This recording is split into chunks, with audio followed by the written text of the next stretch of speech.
Todo lo que sigue acerca del síndrome nefrótico en la infancia es cierto, excepto, el, teniendo presente que la glomerulopatía más frecuente en niños es por cambios mínimos. Nefrosis lipoidea por cambios mínimos. No se olviden, nefrosis lipoidea por cambios mínimos es la nefropatía más frecuente en niños. Otro detalle, algunas veces se pueden autolimitar, responden espectacularmente a los corticoides, no siempre llegan a disfunción renal severa o a diálisis. O sea, pueden encontrar un niñito con gran síndrome nefrótico, con gran proteinuria, creatinina y urea normales. No se olviden, es muy frecuente, lo vemos, tanto en niños como en adultos. Hay colesterol elevado, por supuesto, y la característica del síndrome nefrótico es la dislipidemia. Y si le dicen cuál dislipidemia es más propensa, más es hipercolesterolémica que hipertrigliceridémica. Tanto así que se le da tratamiento con estatinas, no se olviden, atorvastatina, simvastatina, etc. El 85% en el mundo es cambios mínimos o nefrosis lipoidea, verdadero.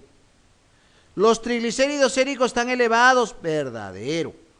La hipolipinemia es la causa de la hipoproteinemia, verdadero. La clave es la C. Absorción reducida de sodio, no, es reabsorción está aumentada de sodio. La clave es la C. Todas estas medidas terapéuticas son aconsejables en el síndrome nefrótico. Cae de maduro ya. Agentes hipolipemiantes, verdadero, estatinas, fibratos, para bajar el colesterol y los triglicéridos.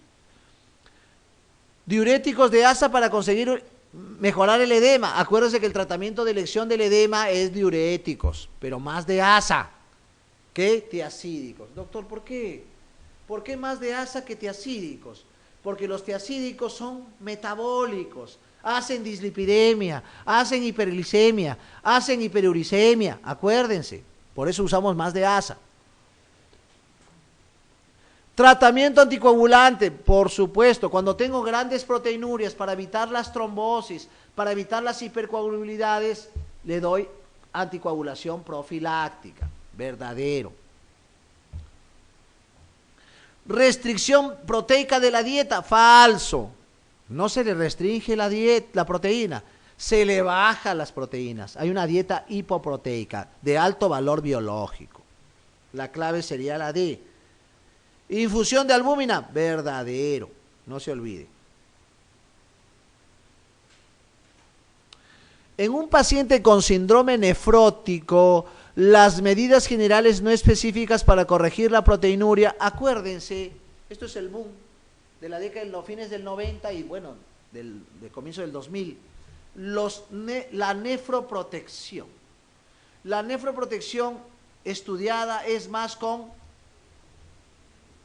YECAS, que son antiproteinúricos. Los YECAS son antiproteinúricos. Los más estudiados, el captopril y el enalapril. A dosis bajas son buenos antiproteinúricos. Pero paradojas de la vida y paradojas de la medicina. Si ustedes revisan nefrotóxicos, los YECAS producen síndrome nefrótico como nefrotoxicidad. No se olviden, producen como nefrotoxicidad síndrome nefrótico. No vayan a caer. O sea, en el síndrome nefrótico con gran proteinuria le doy YECAS, pero el YECA a dosis altas por largo tiempo pueden hacer síndrome nefrótico. Entonces la clave sería la C. Otros antiproteinúricos son los ARAS, sobre todo el losartán. Y otros antiproteinúricos y nefroprotectores son los calcio antagonistas como el amlodipino. Bien. Entonces, los nefroprotectores como antiproteinúricos, YECAS, ARAS y los calcio antagonistas, ¿no? Como el amlodipino, que lo usamos mucho en mi hospital, el amlodipino, y como antihipertensivo también. Pregunta 41. ¿Cuál de las siguientes afirmaciones es cierta respecto al síndrome nefrótico del adulto? ¿Cuál del síndrome nefrótico? ¿No es una complicación habitual de la amiloidosis secundaria? En realidad, la amiloidosis secundaria produce síndrome nefrótico. Acuérdense que la amiloidosis es una patología, no es rara. La amiloidosis primaria sí es rara. Se ve más en gente europea, caucásica, mucho más de la gente del Mediterráneo, de la parte europea, ¿no? En Mediterráneo estamos hablando de la parte de España, Mallorca, Menorca, Balcanes, una serie de zonas geográficas que tienen más amiloidosis primaria. La amiloidosis primaria, lesiones dérmicas eritematosas, macroglosia, hepatomegalia, esplenomegalia, problemas articulares. Esa es la amiloidosis primaria. No vemos con frecuencia. En 17 años de médico solamente he visto un caso de amiloidosis primaria en mi hospital. Lo que sí vemos con frecuencia son las amiloidosis secundarias, a tuberculosis, a mieloma múltiple, a bronquiectasias crónicas, a osteomelitis, a artritis reumatoide, como causas de amiloidosis secundaria. Hay otras enfermedades que también producen amiloidosis secundaria, como la espondilitis anquilosante, el síndrome de Behçet. Son enfermedades que probablemente lo hablemos en reumatología, pero más o menos esa es la presentación de las amiloidosis secundarias. No es una complicación habitual de la amiloidosis secundaria. En realidad no es una complicación habitual, no sería la afirmación. Sí es una complicación habitual de la amiloidosis secundaria. O sea, la amiloidosis secundaria da síndrome nefrótico. Quiero que me entiendan eso. Las complicaciones trombóticas son frecuentes. Sí, doctor, ya me explicó, la proteína C, el factor 5 de Leiden, la proconvertina, la procelerina, hipercoagulabilidad, trombofilia. Sí, por eso se anticoagula profilácticamente. Es la expresión clínica habitual de la poliquistosis juvenil. El síndrome nefrótico es una presentación de la poliquistosis juvenil. No, la poliquistosis juvenil generalmente da nefritis intersticial. Nefritis intersticial, no da síndrome nefrótico. Nefritis intersticial. Doctor, ¿cómo es eso? Nefritis intersticial. ¿Cómo es la nefritis intersticial? Es el paciente que hace urticaria, que hace eosinofilia, que libera eosinófilos en la orina, eosinofiluria. Es el paciente que hace mucho fracaso renal agudo. La nefritis intersticial se asocia más a fármacos, como las penicilinas, las cefalosporinas, como causas más frecuentes.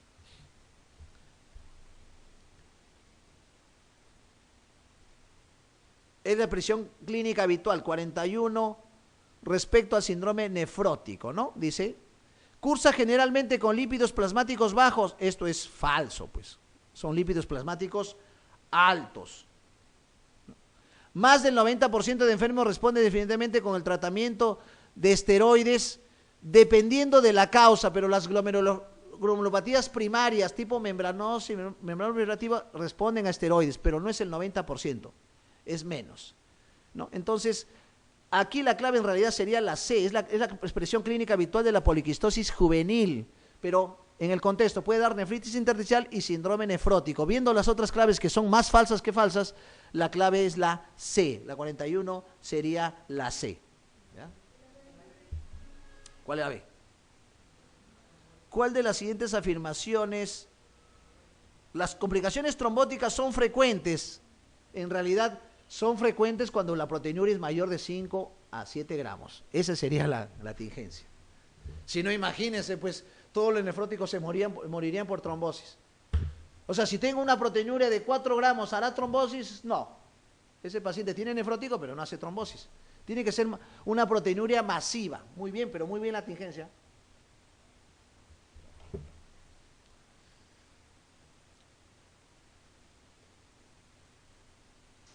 Un niño de 3 años con síndrome nefrótico, ¿cuál de las siguientes circunstancias recomienda la práctica de biopsia renal? Acuérdense que la biopsia renal es un procedimiento invasivo. Generalmente nosotros como médicos siempre tenemos ese principio y lo hacemos en el juramento hipocrático, primum non nocere. O sea, hay que pensar que ese paciente puede ser uno o puede ser un familiar y el procedimiento de la biopsia renal es un procedimiento muy cruento, mucho más y trae muchas complicaciones, incluso morbimortalidad. Entonces, nosotros tratamos de agotar todos los instrumentos clínicos como historia clínica, epidemiología, antecedentes, pruebas de laboratorio, examinar al paciente y rehistoriarlo, antes de optar por un procedimiento invasivo que es ya final, cuando ya hemos agotado todos los instrumentos habidos y necesarios y no tenemos diagnóstico, iríamos al procedimiento de la biopsia renal. Ha mejorado la técnica de la biopsia renal. Ya se hace con tomografía dirigida, con eco dirigida, pero son procedimientos que son ojo dependientes o mano dependientes. Entonces va a depender mucho de la experiencia del centro donde se hagan buenas biopsias renales. Acuérdense ese aforismo que les mencioné, una buena interpretación en ojos bien vistos de un examen de orina, tanto bioquímico como sedimento, es casi equivalente a una biopsia renal. Todo eso tenemos que utilizar. Entonces, no tratamos de agotar. ¿Cuál de las siguientes circunstancias recomienda la práctica de una biopsia renal? ¿No? ¿Edemas intensos? Generalmente no.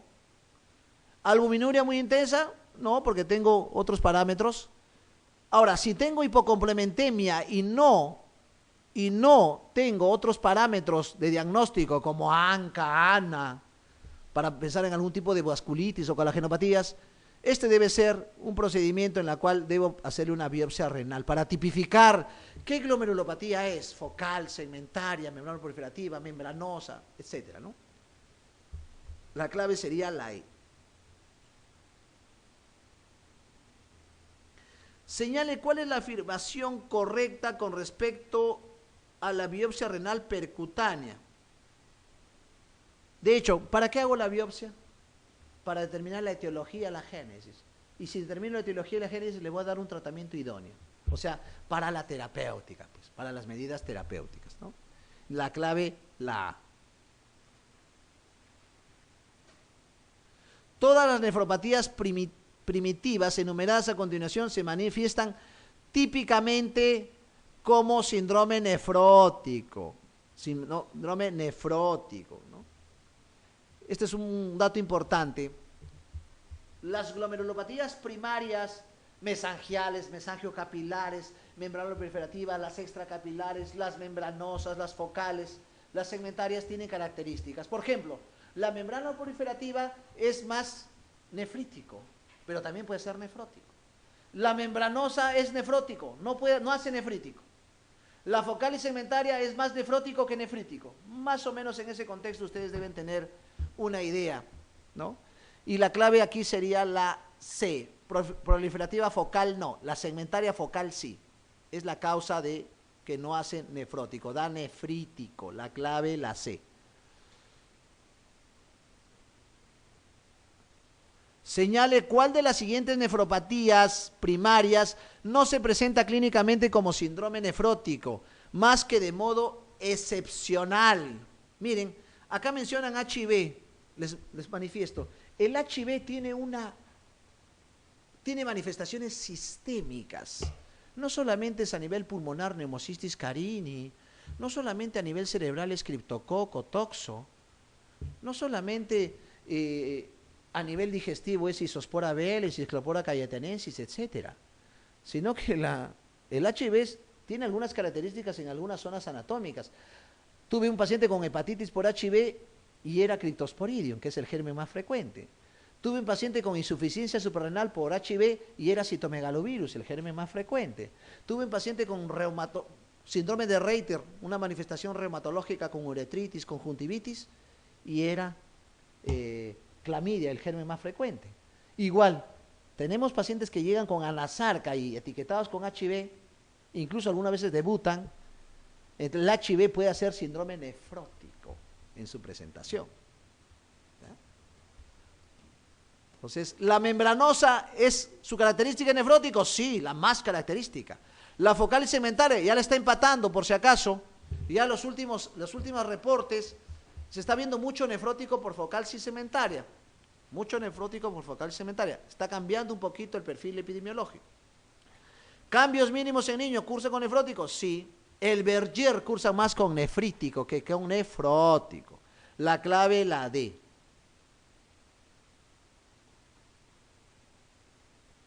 Una mujer de 68 años acude por malestar general en los últimos 15 días, a partir de un episodio gripal. Miren, episodio gripal, una coriza. con disminución progresiva de la diuresis, oliguria, edemas maleolares, acuérdense el dato, el nefrítico da más edema de maleolo, el nefrótico da más edema de extremidades y anasarca. Dificultad respiratoria, este paciente está haciendo una insuficiencia cardíaca, salvo que está haciendo uremia, pulmón urémico. Es hipertensa, ya se está armando el diagnóstico, paciente con un problema nefrítico. En la analítica destaca una creatinina plasmática elevada, tiene uremia, tiene azoemia, oliguria con azoemia. Sodio normal, potasio normal, las cifras de complemento están normales, más vasculítico. Antimembrana basal negativo, o sea que no es un good pasture. El good pasture es una causa de síndrome pulmón-riñón, hemoptisis y hematuria. Orina con cilindros hemáticos, el doctor me dijo que eso es glomerulonefritis y el más característico es nefrítico. Proteinuria de 1 gramo, me dijo de 1 a 3 gramos, esto es nefrítico. Tiene microhematuria, esto es un nefrítico de presentación. ¿Cuál de los siguientes diagnósticos es más probable? Acuérdense que el síndrome nefrítico es un síndrome. Acá le están diciendo qué patología tiene el paciente. Con todos estos datos, la edad, síndrome nefrítico en este grupo de edad y esa forma de presentación, esto es una poliangitis microscópica. La poliangitis microscópica es una patología, para diferenciar de la poliarteritis nodosa, es que la poliarteritis nodosa no afecta al pulmón, afecta netamente al riñón. Y la poliarteritis nodosa da más polineuropatía, más que la poliangitis que no da mucha polineuropatía. La clave, la A. Y el tratamiento es corticoides. Con respecto a la nefropatía diabética, señale la respuesta falsa. La diabetes tipo 2 es la etiología más frecuente de insuficiencia renal terminal en el mundo occidental. Calentita les he dicho, es la causa más frecuente en el mundo, y en el OAIS, en el hospital y en el Perú es la causa más frecuente de la diabetes. Más del 90% de diabéticos tipo 1 desarrollan nefropatía a los 30 años. Más del 90% de diabéticos tipo 1 desarrollan, esta es la falsa, ¿no? En realidad, el tiempo de duración no es 30 años, es menos, 20 años, de 15 a 20 años, pero en realidad, si le preguntan, ¿cuál es más nefropatía? ¿El diabético tipo 1 o tipo 2? El tipo 2, el tipo 2. La 47 sería la B. Las demás son importantes. Acá hay un acoto. La alteración renal más temprana, este es el estadio 1, la hiperfiltración. Me viene una paciente diabética, contenta. A veces uno suelta la carcajada antes del chiste del payaso, como dice, ¿no? Viene contenta al consultorio, me ha dicho, doctor, en el laboratorio, un laboratorio X, me han dicho que estoy bien, 0.3 de creatinina. Contenta, había ido a hacer fiesta la paciente.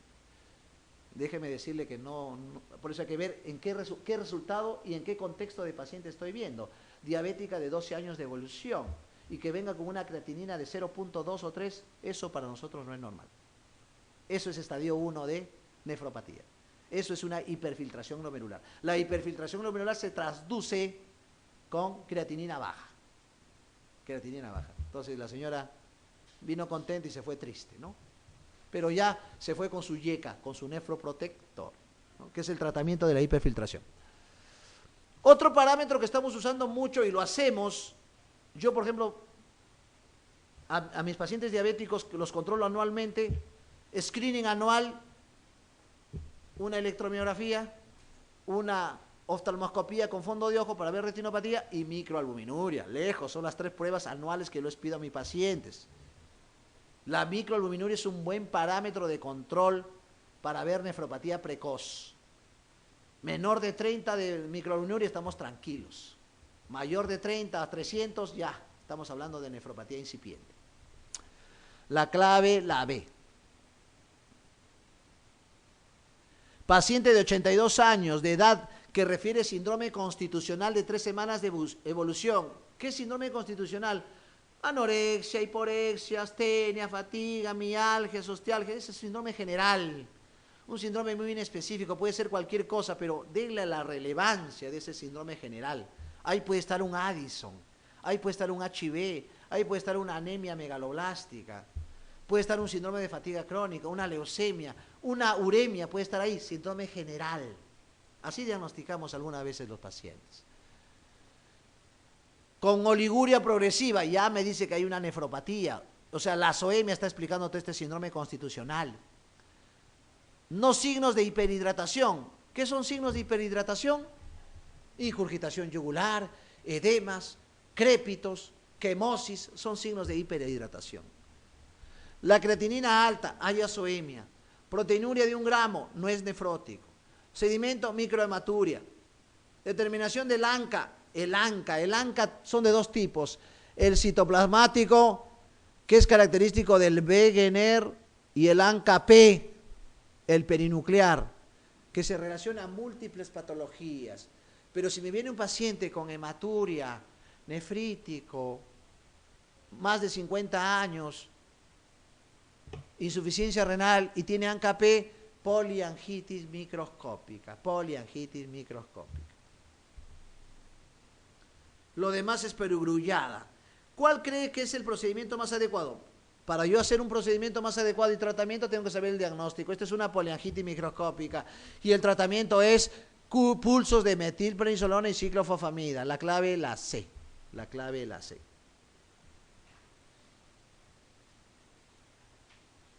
Si hubiera sido Good-Pasteur, tratamiento plasmaféresis. La plasmaféresis es darle plasmas endovenosos con un aparatito que se llama aféresis, y eso se usa en algunas patologías como por ejemplo la púrpura trombocitopénica trombótica, que también da insuficiencia renal. ¿Qué entendemos por riñón de mieloma? Los que estuvimos en el taller de hematología les hablé del mieloma múltiple. El mieloma múltiple es una gamapatía incipiente o incierta o indeterminada, que es la más frecuente, el mieloma múltiple establecido y la macronemia de Waldenström. Esta, la primera, la más frecuente, es asintomática. No hay tratamiento, expectante. Solamente se trata cuando vira a mieloma múltiple. El mieloma múltiple conocido, que ustedes les recordé, dolor óseo en pacientes mayores de 50 años con anemia, debo pensar en mieloma múltiple. Y la macronemia de Waldenström es parecido al mieloma múltiple. Doctor, ¿cómo diferencio si es parecido? Adenopatías y hepatoesplenomegalia. Lo que no tiene el mieloma múltiple. Cuando tengan eso es una macronemia de Waldenström. El riñón no es la excepción de afectarse en el mieloma. El mieloma múltiple, por ser una discrasia de células plasmáticas, produce síndrome de hiperviscosidad. Y si produce síndrome de hiperviscosidad, produce trombosis, produce obstrucción de vías urinarias, produce hipoperfusión. Pero el mismo mieloma se deposita en el glomérulo y produce cuerpos mielomatógenos, cadenas ligeras. Ahí produce la proteinuria de Benson-Jones. O sea, cuando hablo de riñón de mieloma, es el depósito de cuerpos mielomatógenos en el riñón, ¿no? Y aquí la clave más certera es la C, la precipitación de cadenas ligeras en los túbulos renales. Esto es la clave. Eso se llama riñón de mieloma. Pero todo lo que ustedes ven acá, todas las aseveraciones son verdaderas. Hay Benson-Jones, que es una proteinuria. Hay hipercalcemia. Hay insuficiencia renal aguda. Hay insuficiencia renal crónica. Hay tubulopatías. O sea, todo se presenta en el mieloma.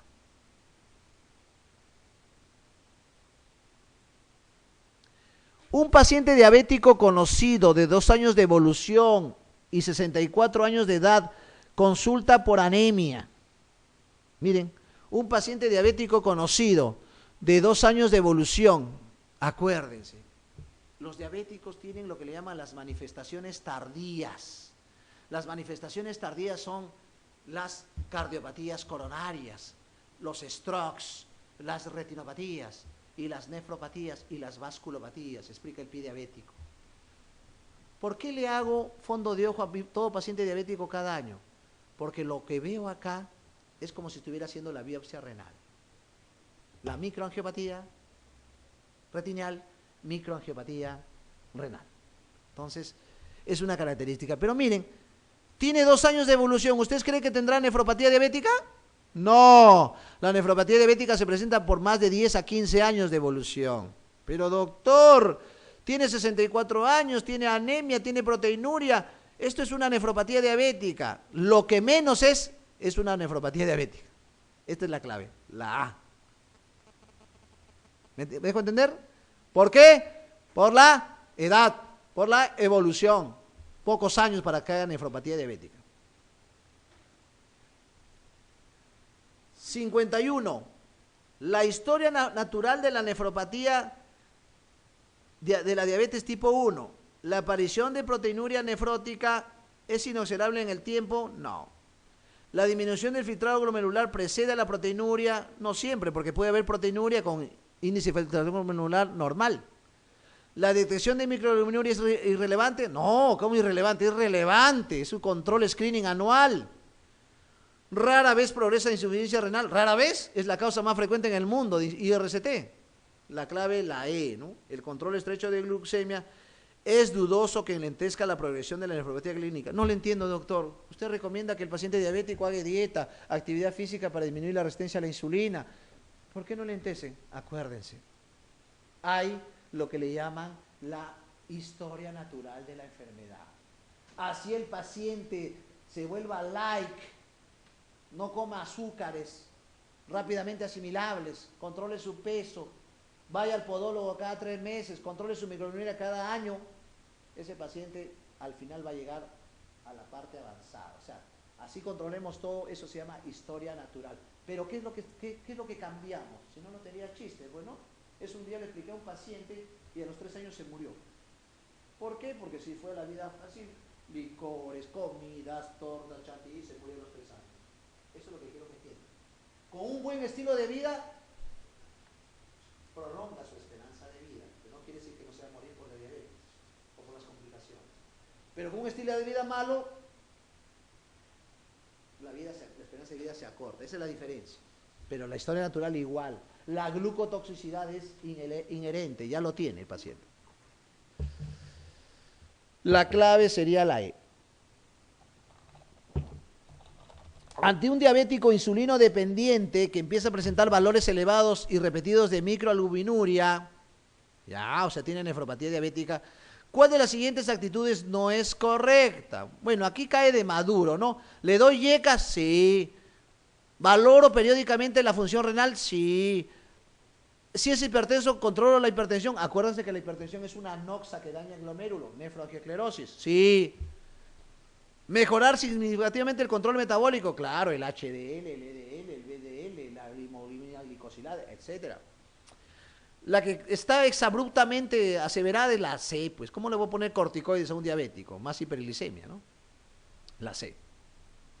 Hay preguntas a veces que se responden por incoherencias de las aseveraciones. No perdamos tiempo. La pregunta 53, ¿no? En la valoración de un paciente con síndrome nefrítico, la presencia de anticuerpos anticitoplasmáticos ANCA-C, acuérdense que ANCA-C, Wegener. ¿Cómo es el Wegener, doctor? Sinusitis, faringitis, nódulos pulmonares, hemoptisis y hematuria. Ese es el Wegener. Presentación del Wegener. Tratamiento con ciclofamida oral. ANCA-C, Wegener, granulomatosis de Wegener. Doctor, el Henon-Schollen es una nefritis en niños. Cuando tengan nefritis en niños, piensen en primarias, Alport, sordera, retardo mental y nefritis, y Henon-Schollen. ¿Cómo es el Henon-Schollen, doctor? Lesiones purpúricas no palpables en miembros inferiores, púrpuras, dolor abdominal, hematuria y nefritis. Ese es el Henon-Schollen. Frecuentísimo. La clave, la D. Todos los siguientes hallazgos descritos pueden encontrarse en el paciente con Henon-Schollen. Es una púrpura no trombocitopénica, o sea, las plaquetas están normales. ¿Hay hematuria? Sí. ¿Hay proteinuria? Sí. ¿Puede haber síndrome nefrótico? Sí. En su contexto puede haber síndrome nefrótico, ¿no? ¿Hay hipocomplementemia? No, no hay hipocomplementemia porque no es vasculitis, ¿no? La D, la clave, la C. Salvo uno, excepto.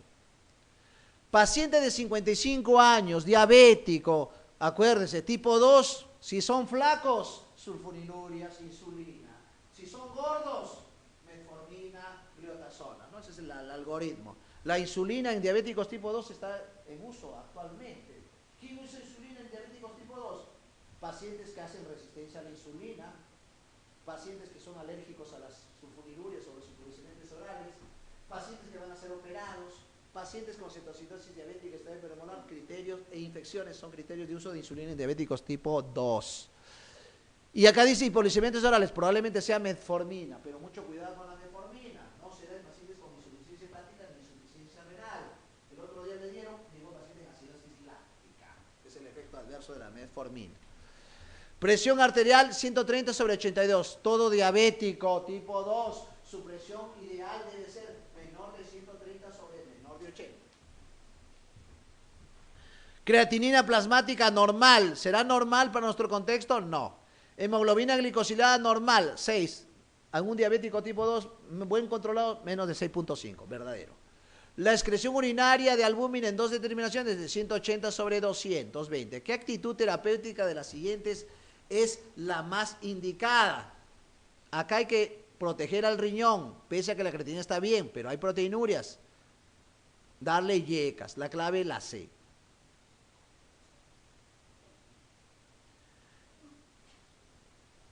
Un enfermo con síndrome de Goodpasture que le ha conducido a una